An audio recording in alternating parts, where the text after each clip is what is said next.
Welcome to Jane Austen's Romance Archetypes. My name is Melanie Nichols, and I publish under my initials, M.A. Nichols. I started publishing in September of 2016. I'm an indie author with about a dozen books to my name, and I started out in young adult urban fantasy and fairy tale retellings, but my main focus in my publishing career is historical romance. And it was about a year or so ago that I wanted to find a way to really improve my stories, and I decided who better to learn from than Jane Austen. Because let's face it, even though Jane Austen wrote over 200 years ago, her books are still very relevant to modern audiences. I mean, there are dozens of movie and TV adaptations out there. There are countless modern retellings of her stories. I don't think that there is a romance writer out there who hasn't been inspired or influenced in some way by Jane Austen, whether directly or indirectly. She's had an undeniable, massive impact on the romance genre. And so I picked up her books and started really pulling them apart and looking at the story and the plots and trying to figure out what is it that works and why are these stories so timeless? Why do they appeal to so many people? As I started doing that, I recognized some patterns and realized that these were her archetypes, that she has these four main plot archetypes that she uses to cause all the tension and drama in her stories and to push that plot line forward. And honestly, the more I studied it and the more I looked into it, really, I feel like every single romance plotline, whether it is a full novel, whether it is a subplot, falls into one of these four archetypes. And these archetypes are really important because they answer that basic question of what is keeping your character from their happily ever after. Because I'm going to tell you right now, that is your story. When you're writing a romance, it is not a twist about, are they going to get together? Because everyone knows they're going to get together. The real story comes from what's keeping your hero and your heroine from simply kissing and riding off into the sunset. And so that's what these archetypes are. These are the hurdles and the roadblocks that your characters are going to face in order to get to that happily ever after. And the great thing about it is they also increase the amount of tension that you're going to deal with because while you're plotting it and while you're looking at your story, keep in mind two important questions that need to be asked, which is how are your characters going to overcome this archetype? And why, and how is this archetype causing them pain? Because right there, that's where you're going to get your conflict and your tension. So these archetypes are going to provide the hurdles. And if you really look at them carefully, they'll also provide all the conflict, all the tension, and push the story forward and make it into something that is enjoyable and interesting. Now, before I move on to the actual archetypes themselves, there's something I want to point out that a lot of people don't necessarily, they just don't recognize or understand if you're not, if you haven't written a lot of romance, that your hero and heroine, they start off at the same place, they end at the same place, but they have very different journeys to that happily ever after. So you have two separate plot lines that you are going to have to plot out. Both the hero and the heroine have their own romance story that they are living because your hero and heroine are not going to fall in love at the same point or because of the same things. They're not going to face the same hurdles, the same archetypes, the same conflicts and tension necessarily. Now, your stories are going to intersect quite often, of course, but they have to be treated as separate entities. On to the archetypes. So the first one we've got is what I like to call the bait and switch. And this is basically where your character is blind to who their true love really is and thinks that they're happy with an option that they already have. That true love, that person that they're supposed to end up with, has either been friend zoned and your character doesn't see them as a romantic option, or your character straight out hates them and doesn't want to have anything to do with them. In this case as well, there's always a secondary love interest, something that is the opposite of your true love and seems like the perfect option for your character, but really isn't. Now, Jane Austen always used an actual love interest, like a human being. But modern authors often will use something like careers or goals or something that your character wants that keeps them blinded from finding that happily ever after with their true love. And they have to go through that same steps of figuring out that, you know what, this thing that I think is making me happy actually isn't fulfilling me quite as much as if I have my true love. Now, examples in Jane Austen's literature are plentiful. We've got Edmund from Mansfield Park, who views Fanny as a friend and only a friend. We got Emma from Emma, who doesn't see Mr. Knightley as anything but like an older brother. Then we've got Marianne, who really isn't into Colonel Brandon, though he really is into her, and everyone else thinks they should get together. And then, of course, the quintessential example of this is Elizabeth Bennet from Pride and Prejudice, who despises Mr. Darcy. Now, the great thing about, this archetype really does have a lot of great tension with it. And a lot of that comes from that comparing and contrasting of that secondary love interest with the true love. And what makes this so tension, like adds up the tension and really increases that tension in your story, is by making that secondary love really appealing. And this is where a lot of modern writers, I think, fall short compared to Jane Austen, because if you look at most of her secondary love interests, we got Wickham, Willoughby, Frank Churchill, and Mary Crawford. Now, with the exception of Mary Crawford, who I never understood the appeal of her, most of them are actually very appealing. They seem like really great people. They're viable options as a romantic love interest for your character. And the more appealing they are, the more conflict there comes from how are we going to see that the true love is really the person that they should be with. And so really hit that home and make sure that your secondary love interest is really appealing and actually fulfills some need in your character, because otherwise you end up with a really bad conflict. We'll get onto more of that later in a sec.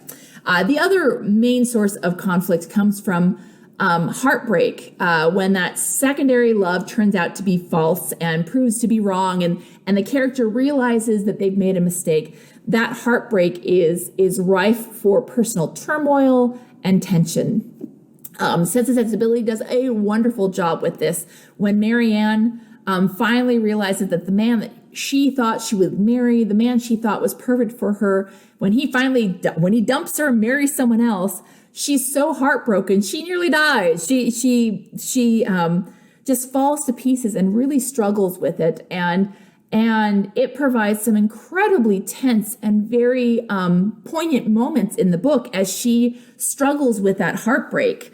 And so that is a great source of conflict and tension that you can really milk with this archetype. Now, of course, as I hinted at just a second ago, there are definitely some ways to handle this that drains the tension all away. And we want to avoid these. So I want to just touch on a few of these of what ruins this story. Like I mentioned, when the secondary love interest isn't a viable option. A prime example, I mentioned Mary Crawford in Mansfield Park. She's not really that likable. And so you never really understand why Edmund is so in love with her, especially when he's so much closer to Fanny. And Fanny is such a better fit for him than Mary Crawford. It's you sit there and wonder, like, why does he even like her? Another great example of this is Pam from The Office. Roy is never a good option compared to Jim. Picking between, maybe if they presented Roy in the later seasons, when he actually got his act together, maybe, but the Roy that Pam dated, he's not even that nice to her. And so you spend most of the time wondering, why is she in love with him and why is she dating him when Jim is clearly the better option? And so that sucks the tension right out of it, because the readers look at it and they know, first off, they know exactly who the person's going to who your character is going to end up with. and two, they get annoyed because it's like, well, why aren't they just like, why haven't they figured it out? And frankly, it makes your character look stupid and self-centered. This is something especially the self-centered thing, I get really hung up with the friend zone. When the true love has been put in the friend zone. I don't like it a lot because a lot of times it feels like the character is using their friend, like they're willing to take the friendship part of it, and they know that the other, they kind of sense that something, maybe they do like me, but I just don't want to, I'm more interested in this other person. And I don't know, it to me, it doesn't reflect well on the characters a lot. If you don't handle it right, like I said, you just got to handle it right. And with the hate to love one, gosh, that is so easy to make your true love unappealing and to make them seem like a jerk. This happens a lot in romance, where they have the alpha male domineering, and frankly, I don't get why the heroine ever falls in love with them. And I'm like, nope, the secondary love interest is the better option. Like, why are you going after this person? So you got to watch out for those things. And some easy ways to fix them is, like I mentioned before, don't make the true love your obvious choice. If the more you can make that secondary love appealing to both the character and the reader, the better off you'll be. In fact, if you look at Jane Austen and how she used it, all of the people basically on paper seemed like perfect options. And it wasn't until you discovered some deep, dark secret that they were holding back that it becomes clear that they're the wrong person. But up until that point, they think, yeah, this is a good person. I should do this. I should go for it. So follow that. That's she handles it really well for the most part. Again, Mary Crawford, it's kind of, it is a little wanky there, but Mansfield Park is also not one of her better novels. I'm sorry. I've just got to say it. Then also make sure you balance out the true love's bad quality with goods. With the good. If you're going to have them hate to love, make sure that you give your true love some redeeming qualities. Because the success of your romance is absolutely contingent on whether or not your reader falls in love with the character. Because your characters have to root for your readers have to root for your characters to get together. If they don't like your characters, they aren't going to want them to get together. And so you have to be really careful about making certain that the characters have likable and redeeming qualities for them. Now, you can make them really difficult to love. You can certainly do that. But what you just have to do is you have to balance it out with good stuff. I have a character that I had a character I wrote once that was extremely domineering. He was the alpha male, very pushy, wasn't great at communicating. Like he had a lot of problems. And I balanced that out by first off, giving him and the character, similar likes and dislikes, giving them things that they could actually bond about. Even though my heroine really didn't like him because of all these things, she started finding reasons. Okay, well, I kind of like him because of this. At least we can be friends, and then showing, and then showing little things, little reasons why he's actually a good person. Giving little hints and showing, why he's not as bad as he seems. And so I gave him little save the cat moments.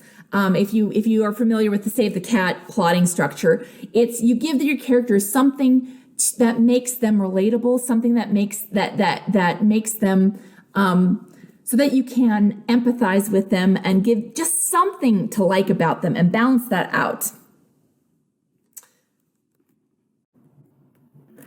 On to the next one, which is Unrequited Love. This is fairly straightforward. It is where your character is in love, but their true love is not ready to reciprocate. So your character is at the moment where they're ready for their happily ever after. They want to ride off into the sunset. Unfortunately, their partner is not. This is a very, very common archetype that Jane Austen used with characters. We've got Fanny from Mansfield Park. We've got Mr. Knightley from Emma. We've got Colonel Brandon from Sense and Sensibility. And my personal favorite is Anne Elliot from Persuasion.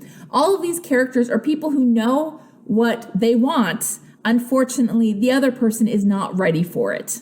And so they're stuck waiting. And that's their hurdle, really, is that they have to deal with that waiting for their happily ever after. Now, there's some really great conflict rife in this. First off, there is the watching their true love fall in love with someone else. That is, oh man, as someone who's been there, done that, that is a painful one. And that is a great source of conflict and tension for your character, is by giving that true love of theirs a secondary love interest who is confusing them or blinding them or, keeping them from realizing the truth. Also, you've got that big question of, should they give up and move on? Like, is there a reason to keep fighting? Is this person ever going to fall in love with me? Again, as someone who has struggled with that one before, I can tell you it's a good one. It's rife with personal conflict and tension. So these are great sources of tension, and because it's not about them discovering what they want, it's looking at it and saying, am I willing to keep waiting? Am I willing to sit here and wait for this? And meanwhile, my heart's getting broken over and over again because they're not seeing me the way I want them to. And the thing that makes this archetype so great and has just a lot of inherent tension with it is that it is super relatable to the reader. Here's the thing. Your reader is going to come into your book with their own baggage and history and their own feelings, their own experiences, and they're going to read your book with all of that coloring their experience with your novel. And so this is one of those archetypes that everyone has had personal experience with. I don't know anyone who hasn't had an unrequited love moment, someone that they just love who doesn't love them back. And so because this is something that is so relatable to your reader, you are automatically, by using it, you're going to draw on that, draw on their personal experience and basically make the reader relive their own experience with it and makes it really relatable so that they bring in their own extra amount of pain from their own history. And that adds to that tension and conflict because it's so relatable to your reader. Now, of course, though, there are definitely some issues with this archetype. You've got the fact that the character can really come across as weak and whiny because in the end, an unrequited love is someone who's passive, someone who is sitting back and waiting for the other person to fall in love with them. And that can also make the story drag because the character isn't being proactive. This is an entirely insular, character-driven story, archetype, because all it is basically inner turmoil. And the character isn't necessarily changing anything or doing anything to make that happen. Now, you can have that. You can do that in your stories. If you want to have an unrequited character trying to win over someone, you can certainly do that and have them try and do things. But in the end, it can still make them feel very weak and whiny that they're not just moving on with themselves, moving on with their lives, and instead choosing to live with this pain and torment over and over and over again because they refuse to let go of this love that doesn't want them. But there are some very easy ways to balance that out, of course. First off, give your character a strong reason for staying silent. The unrequited love does not speak up and tell the person their feelings. That generally just doesn't happen. And let's face it, it doesn't generally happen a lot in real life either. But give that character a real strong reason for remaining quiet. For example, Anne Elliot, from Persuasion, not only does she have the bounds of the fact that she is an introvert, so that's not really in her character to speak up anyway. But then on top of that, we've got the the bounds of society, what's acceptable behavior for women back then. And women didn't do that. And so we've got those two things. Then on top of that, we also have the issue of the fact that the reason they're not together in Persuasion, and the whole plot is about the fact that she broke his heart several years before. And so she looks at it and says, he doesn't love me because I broke his heart. And he's now angry at me. He doesn't want to be with me. And so she has every reason to not speak up because she is 100% certain he doesn't like me anymore. I'm not going to speak up. And so she's got a lot of really valid reasons not to speak out and not to do more than what she did. Also, give your character something else to do. Again, Anne Elliot is a great example of this because she has a character arc that she has independent of Captain Wentworth. She has a lot of plot line and a lot of things that are going on in her life that have nothing to do with Captain Wentworth. And because of that, she's a character who feels like she's independent and complete as is. And she has this whole life and world that doesn't revolve around Captain Wentworth. And that makes her very likable and admirable. And so, give your characters something else to do, something that makes them an actual person outside of being a lovesick, heartbroken character. Or if you don't want to do that, let's say that you've got a subplot or you've got too much going on in your story already. You don't want to spend a lot more time developing this character in that way. Simply just spend less time in their POV. This is a prime example of this is Mr. Knightley. He just never speaks up until the very end, but we have no idea that he's in love with her. Because of that, he doesn't come across as annoying throughout the whole book because we don't know. Jane Austen didn't tend to give a lot of POV to her men, and so we didn't tend to know a lot about what was going on in their brains until they finally piped up. And so that's an easy way to balance it out as well. If you want this to be, say, like a romantic subplot, or you don't want to, you don't want to go with having to build a lot more plot around this character. Now, there is one aspect of Unrequited Love that is really fascinating and kind of fun to play with as well, is what I like to say is the unrequited love, the perceived unrequited love. Basically, this is when the character believes that their true love doesn't love them back.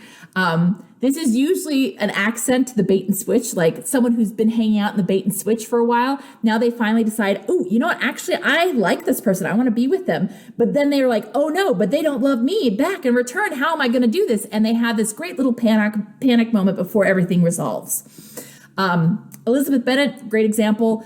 Once she actually starts liking Mr. Darcy, things start coming together, and then all of a sudden they find out about Lydia, and suddenly, nope, she thinks that he doesn't love her anymore because he's disgusted with her family.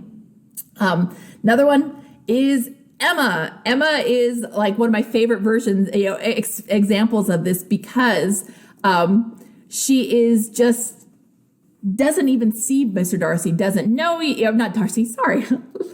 She doesn't think of Mr. Knightley that way at all. And then once she finally does, she's like, oh my gosh, I love him. I want to be with him. But he's in love with Harriet Smith. And she has this full-blown panic and upset to the point where it nearly ruins her happily ever after because Knightley's trying to propose to her and she keeps saying no and turning him aside because she's convinced he's going to tell her that he's in love with Harriet Smith. Then on to Starcrossed Lovers. These are characters who basically, they know what they want. They want to be happy. They know who they love. They want to get together. And it's the outside forces that keep those characters from their happily ever after. So their hurdles come from outside forces rather than internal forces. For example, we've got families interfering or maybe distance or circumstances, that things beyond their control are pulling the couple apart. And their hurdle basically is, how do we get together when things are pulling us apart? I mean, it's a fairly big hurdle. This is the only archetype that generally applies to both people at the same time, because of course, most star-crossed lovers would mean that both of them are in love at this point. Them falling in love has already happened. They're in love at this point. And now it's about getting their happily ever after. And so from the point when they reach the star-crossed lovers, then it's they tend to share a lot of the storyline together. You see Jane and Mr. Bingley from Pride and Prejudice is a prime example of that, as well as Anne and Captain Wentworth from Persuasion. Their story before the story, their backstory is all about Starcrossed Lovers because it is her family's interference that keep the two of them apart. And then we've got Edward and Eleanor from Sense and Sensibility. And in this case, it's the fact that he's engaged to someone else, which that may not seem like a big hurdle to you guys in modern times, but if you're not familiar with Regency era etiquette and social dictates, back then, without going into a whole rant and diatribe about it, basically, women had the ability to break off engagements. Like Lucy is allowed to break off the engagement, but men were not. It was not just frowned upon. It could literally end up with legal repercussions and him having to pay reparations to her. And so being engaged to someone meant he was off the market, and he didn't really have a whole lot of choice in the matter. So they love each other, but there's nothing they can do about it because he is already taken. And that's a big hurdle right there. This one, of course, is rife with tension because there's that heartbreak of knowing what they want and not being able to have it. That's really where this tension comes from, is that longing, that it's like the unrequited love, but amplified because, with the unrequited love, it's like, well, I don't know if they'll ever love me back. With this, it's, they would love me. They love me. They want to be with me. We want to be together. But all this other stuff is pulling us apart. And in many ways, that in some ways is really almost worse because you would be together if it weren't for all these other people or other issues that are pulling you apart. Of course, now then you've got also the issue of your characters are going to reach that point when they ask, should they give up and move on? Just like the unrequited love, at some point they've got to deal with that. And then how much are they willing to go through to be together? Are they willing to keep fighting? Are they really willing to keep pushing through just so that they can be together? And there's a lot of tension in that just all rife within this archetype. But of course, there's also ways to ruin it. And first off, you got to be careful because it can get really frustrating and repetitive. I think especially of young adult paranormal romances that last over a series where the couple get together in the first book and then all the rest of the books are usually about star-crossed lover things pulling them apart again and again and again and again. And it gets a little old. It can get, and frankly too, Doctor Who is don't get me wrong, I love Doctor Who, but Amy and Rory's story is a terrible example of the Starcrossed Lovers. They kill him off so many flipping times just to bring him back, and every time it's like, oh no, he's gone forever. I mean, after about 3 or 4 times, it's like, Amy, come on, it's going to work out, because let's face it, I mean, at this point, I'd be more surprised if he didn't die, because he dies every other episode.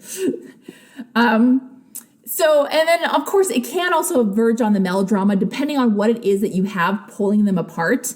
If it's death and destruction, that can be very melodramatic. That can be over the top. And so you gotta be careful about what it is that you're doing.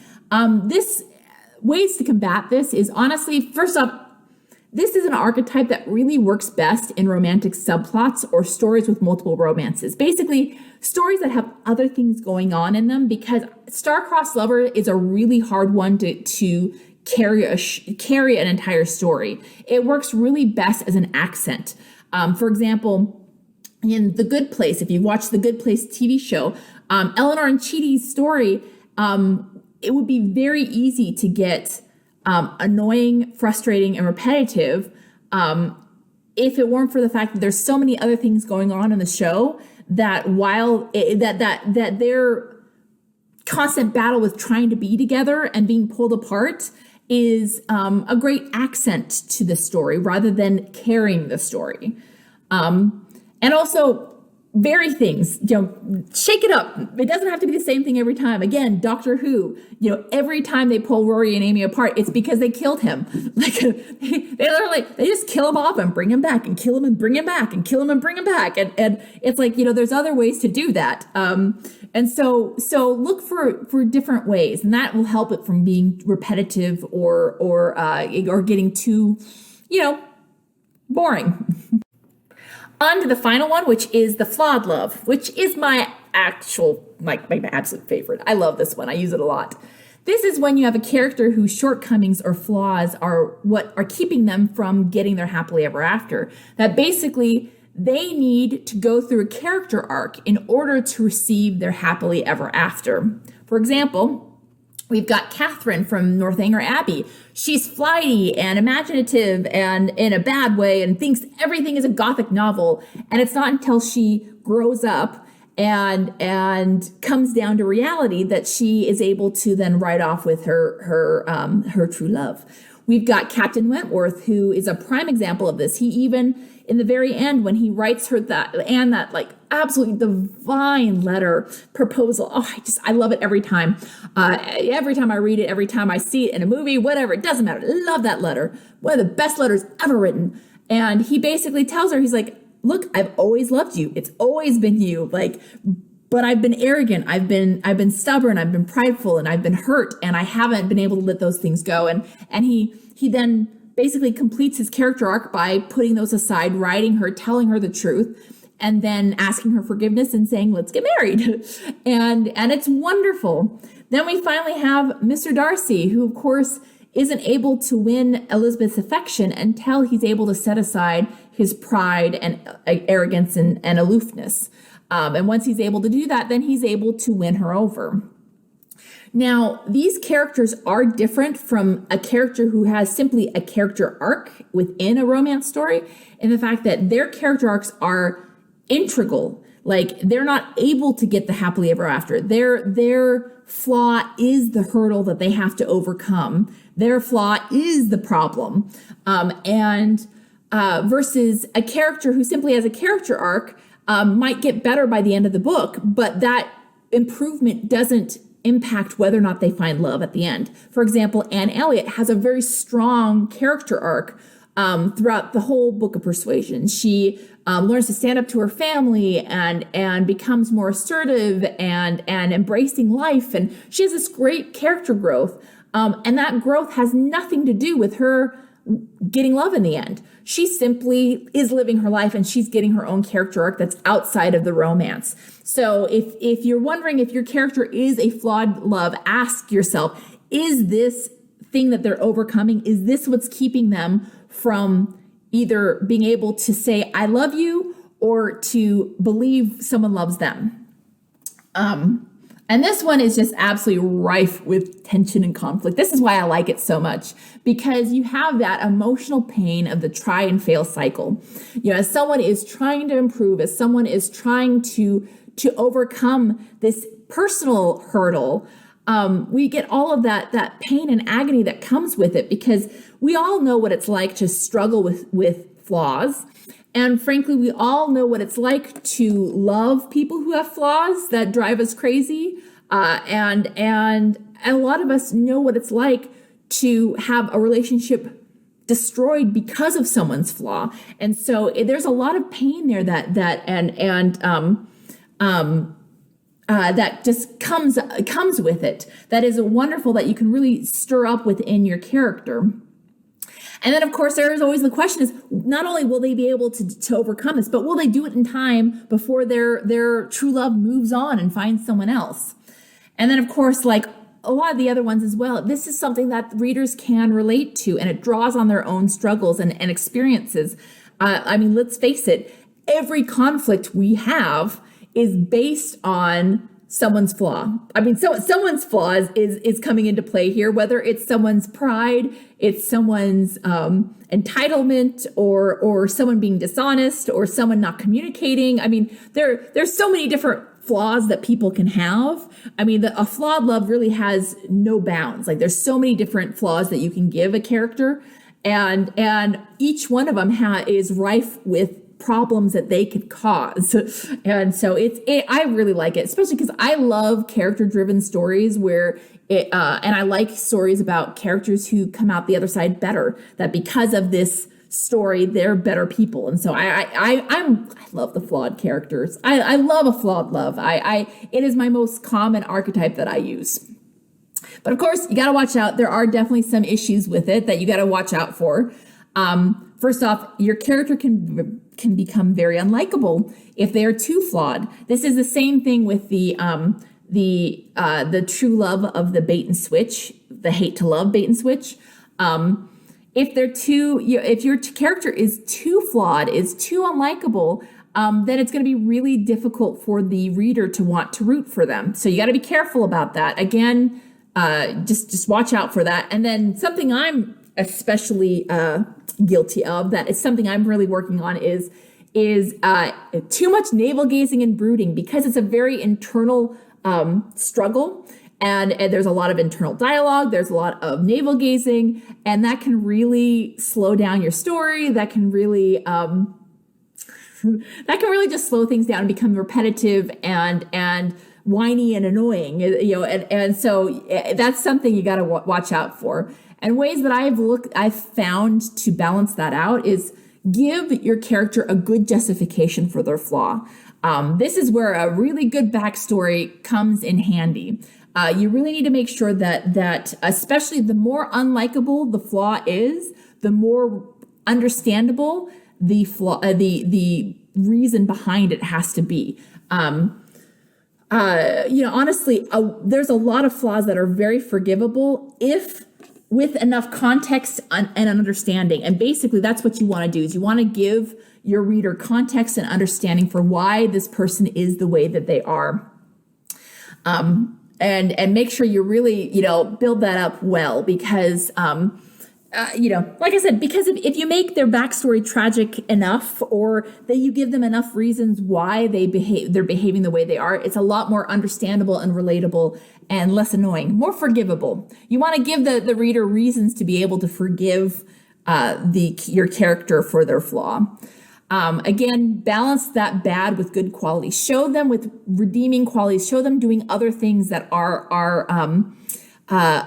likable and redeemable. And even though there's this one big flaw that they have that is causing contention and tension and conflict within that romance storyline, give reasons why the reader should like them. And then I have discovered, this is just a rule, world according to Melanie rule. Stick to one scene of navel gazing per issue. This is something I have learned the hard way. Don't repeat yourself. When you have your character needing to navel gaze and internally monologue as they're working through their issue, which they're going to, sometimes you can have it happen in dialogue. You can have it happen in other ways, but you're going to need to have some internal introspection as part of that. Don't repeat yourself. When you mention an issue once, that's it. You can reference back to it, but don't repeat what you've said already. For example, when I like characters who are insecure. It's something that I struggled with my whole life. So it's something that I definitely write into a lot of characters, because it's something I understand and have struggled with. And so when I do write an insecure character, there's not just one reason why they're insecure. There's not just one issue that they have. There isn't just one defining moment that has shaped their entire life. There's a whole layer of issues that they have. And even when they fix one problem, it's going to come up in other ways. Like they're going to discover new ways that they have this issue. And so what I just learned to do is basically I'll have the character sit and think about this issue, and they'll hash it out. And then even if they haven't moved on, they haven't fixed the problem, when it comes up the next time, I maybe will refer to it if it's still an issue, like just like a quick sentence, refer that, yes, this is still an issue. However, here's a whole new avenue of issue and everything. You don't have to show all the same brooding over the same issue, on the page, basically. So keep that in mind, because, like I said, it gets very repetitive, and I definitely have been very guilty of that in the past, because I love a good introspective passage. I love it.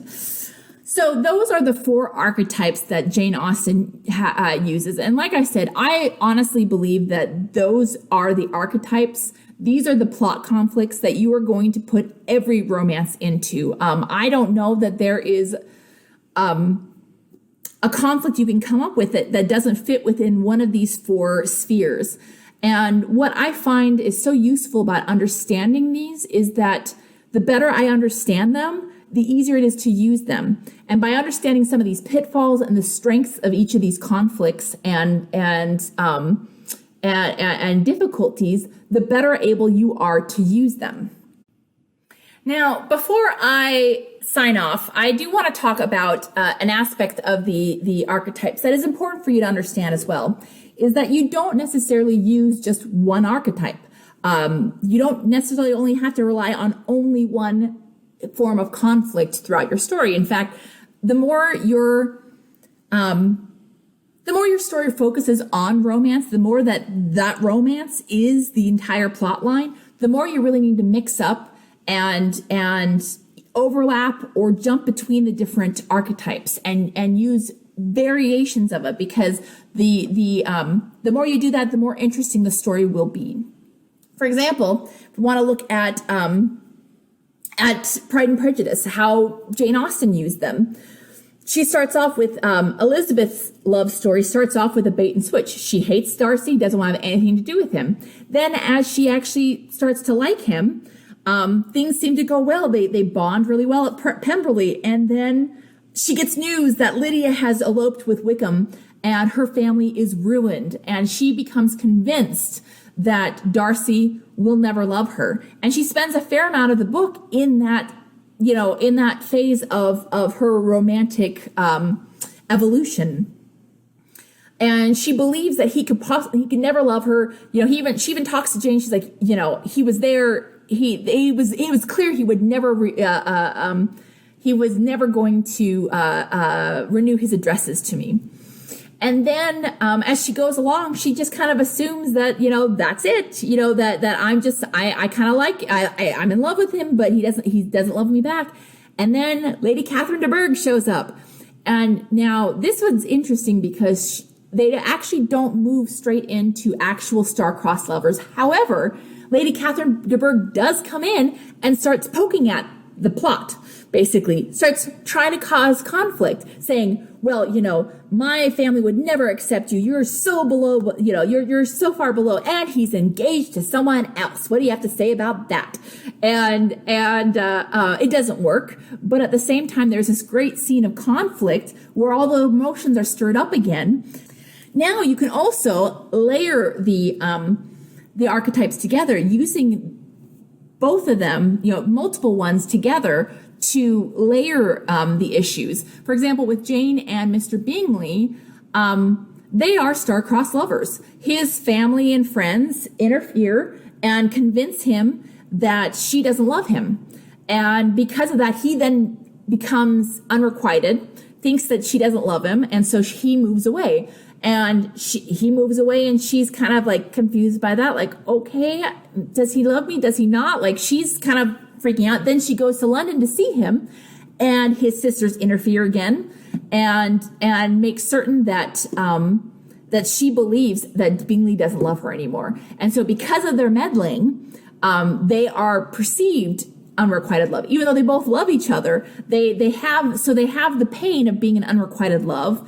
And then they also have the hurdles of the star-crossed lovers, and it's kind of combined in together. So you can, overlap, but you have to also pay attention to both the pros and cons and the strengths and the weaknesses of both of those archetypes when you do use them together. So I want to take up just a few minutes here at the end and show you a prime example of how to use archetypes to shift between them and layering them. If you have not seen Ever After, oh my gosh, you need to watch it. It is a fantastic romance. Ignore Drew Barrymore's awful English accent, but outside of that, it is a really well done romance. And it was one of those that I was watching watching about when I was studying these archetypes and realizing, oh my gosh, they've layered and used all these archetypes together just so beautifully. So I want to walk you through how they use the archetypes. First off, you got Danielle, who starts off with the bait and switch. And by the way, if you haven't seen Ever After, I'm sorry, I'm not going to explain the entire movie. We don't have time. And it wouldn't make a whole lot of sense anyway. So I'm going to just barely touch on the actual plot points. If you haven't seen it, please sit down and watch it with the archetypes in mind. If you have seen it, but you haven't paid attention to the archetypes, sit down and rewatch it and pay attention to those. So anyway, we start off with Danielle, who's got a bait and switch. She doesn't like Prince Henry. He's irritating and annoying, and the only reason she's interacting with him is because they keep getting thrown together. But as they get thrown together, she starts to like him. And then pretty soon they have kind of just a nice little sweet moment where it builds up to this wonderful date that they have together. And she actually starts reveling in the idea that I like him. I think we could be together. Then she comes down from Earth, realizes that she can't be with him because she is a servant and Henry is a prince. And so she looks at that and says, there's no way we can be together. She's really upset about that. And in fact, even when her friends are trying to talk her into going to the ball and fighting for him, she even says the line, she's like, a fish may love a bird, but where will they live? And anyway, and so she's just convinced we can't be together because we're star-crossed. But then they convince her, go for it. You've got to go for it. So she goes for it, all while holding tight to this fear because she has got a lot of inner turmoil because she's lied to him. She knows she's lied to him. She knows she's got to go tell him the truth. And this actually overlaps a lot with the Starcrossed as well. That she's struggling with this flaw while this is all going on because she's, this whole story is based on a lie. She lied to him and she knows that's in the back of her mind, but at the ball is really where she has the real moment of conflict as she's approaching it. Then she goes to talk to him, but the villains beat her to the punch and he rejects her. He gets angry. He casts her out and says, I don't love you anymore. Get out of here. And so then she rounds out the end, at the end of her love story with unrequited love until he finally comes to his senses. Then we've got Prince Henry, who on the other hand is a solid flawed love. He's arrogant, condescending, entitled, and enjoys it. But as he spends time with her, as he gets to know her and sees the world from her perspective, he starts to fall in love with her and starts to change and let go of those things. And because he's changing, she starts to fall in love with him. And they have this wonderful date where they spend time together and both of them fall in love. And they have this one moment where they're actually aligned, like, yes, we're both okay with moving forward with this. But then he gets back from that and finds out that the villains find out about it and tell him she's engaged. So he believes we can't be together because she's already taken by someone else. And so he's so heartbroken. He's determined to just marry whoever because if he can't be with her, what is the point? So he does that, has the ball and everything. But right as he's about to announce it, she shows up and he finds out the truth and he goes right back into flawed love again, but in a different way.